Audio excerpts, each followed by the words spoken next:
So our favorite Marine is back, and it is GWAT Thought, aka Delina, which is in the limelight once again, as it looks like she has posted one of her experiences over on TikTok. She was previously known for this TikTok right here.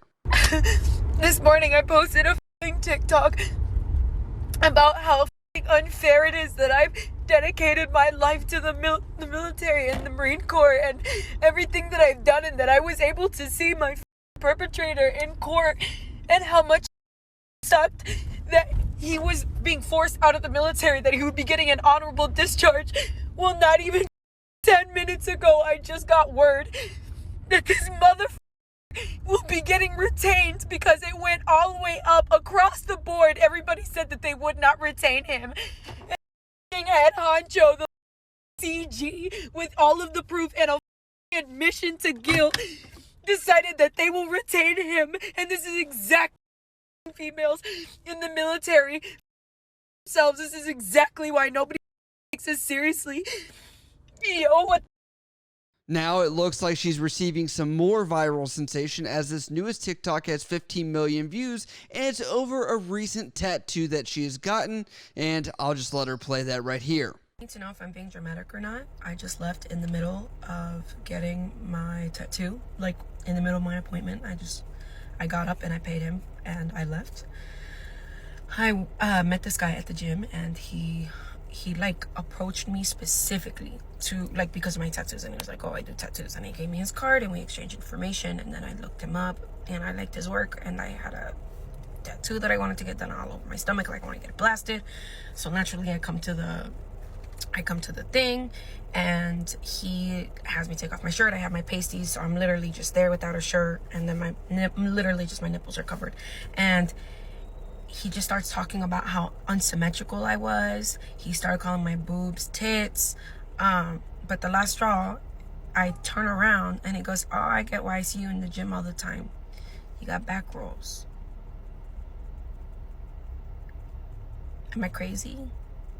Now, she has followed up with this situation, discussing more of the details about her paying him, also canceling her membership after finding out more information, and this is what she has to say. I'm 5'1". He's 6 foot plus. We're in a garage that is his studio. The only door to get out to my car is the garage door, which he has to manually open. He's talked to me like I'm not a human, so I already see how he views me less than him. Who's to say that he wouldn't get angry and possibly physical if I were to say get up and try to short him his money? So I had him finish the outline. We already started. I had him finish the outline, and I was like, yeah, my husband needs me, and I got up and I left. Same thing if I were to blast him on social media, like people are asking me to post his socials, this, that, whatever, and the third. We live in the same area. He goes to my same gym. We live 10 minutes apart, and this is a small town.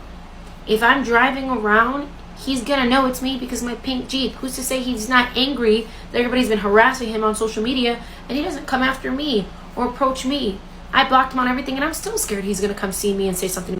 So I was feeling pretty guilty for posting his social media, and I was like, I don't know, like, this is his livelihood, like, maybe I made a mistake, maybe he had made a mistake, maybe this was a one-time thing, maybe I could have talked to him about it, and I was just angry and I acted out of turn. But on Instagram and on TikTok and on Twitter, I am getting messages from women who are letting me know that he also made them feel uncomfortable talking about their bodies, trying to coerce them into, like, giving him and his homeboys rides, trying to set them up with, like, himself or others, trying to get rides to, like, the flea market.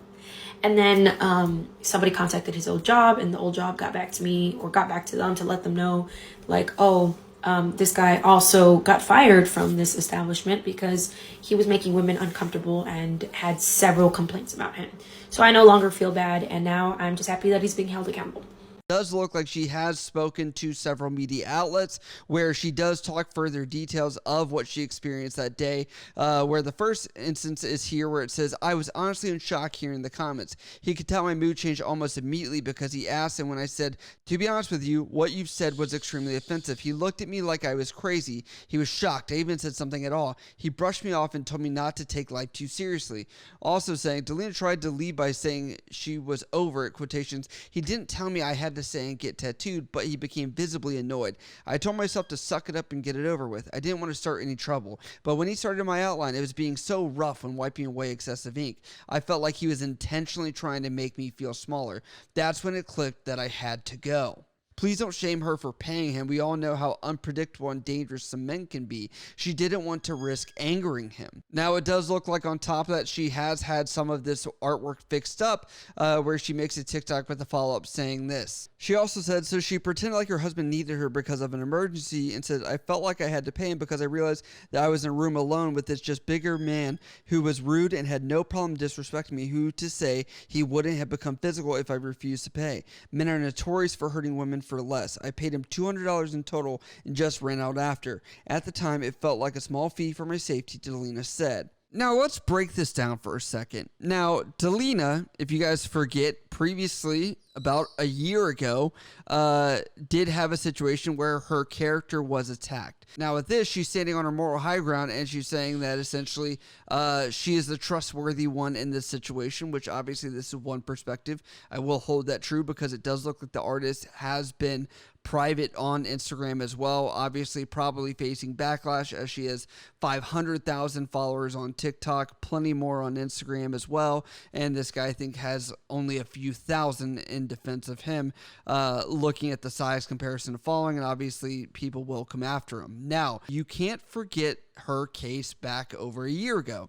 Now, this is where she was blasted after allegedly spreading false information about her sexual assault case against a man, where she insinuated, or I could say led to this idea, or it was interpreted from many, that it was over her being touched by a man. Now, according to the Marine Corps, this was actually over lewd photos, and this is an instance that was interesting because it turned out she also had an OnlyFans account, which the timeline of that, the specifications of when and how that went down, all that just made people, kind of scratch their head, where it went from this very clear cut, oh, you are an SA victim, to now, what are we really talking about? And we never got any clarification. You met this guy at a gym that sounds like a bro that wouldn't leave you alone. On top of that, he then invites you, and it's to his garage. I would have probably, done a little Google search. Was there not any red flags with this at all, right? And then another thing I want to say is, in your TikTok, you said, oh, you had a woman artist fix it, which, a lot of this piece is about how dangerous men are. And, I would say, let's empower women even more. Why didn't you tag your artist? I don't see her anywhere. Right? So is this more about your agenda of saying that women are, to be more trusted and men are bad? I don't want to go into stereotypes, but I'm also like, let's improve the stereotype of women artists, right? That are rising in a field where it's predominantly men, right? On top of that, she says she canceled her gym membership. Why didn't you report this harassment to them if you didn't feel safe to protect other women? This seems to be more part of the problem than part of the solution, because now, if this guy really is a problem, guess what? You're now letting him just run through this gym and now bother other women and try and solicit them to his tattoo business. I understand that I would never talk to a woman about her body, asymmetry, weight, whatever. If someone can't fix it in a couple minutes, I'm probably not going to mention it to them, right? That is just custom courtesy and kind of the way that I was brought up. But I have not been able to hear the other side of this story. I want to say that. That is one thing that we have not seen from this artist, and I feel like there's probably some blind attacking, as none of us were there. We're just going off what Delina said. And if any track record has been there, whenever we've gone off what Delina says, it kind of becomes a gray area. And this brings my question to you guys. Should we see this as a red flag from Delina, this former Marine that has had controversy before that was been very questionable? Or is maybe she just a magnet for bad luck and drama that we somehow just can't figure out why it clings to her so naturally?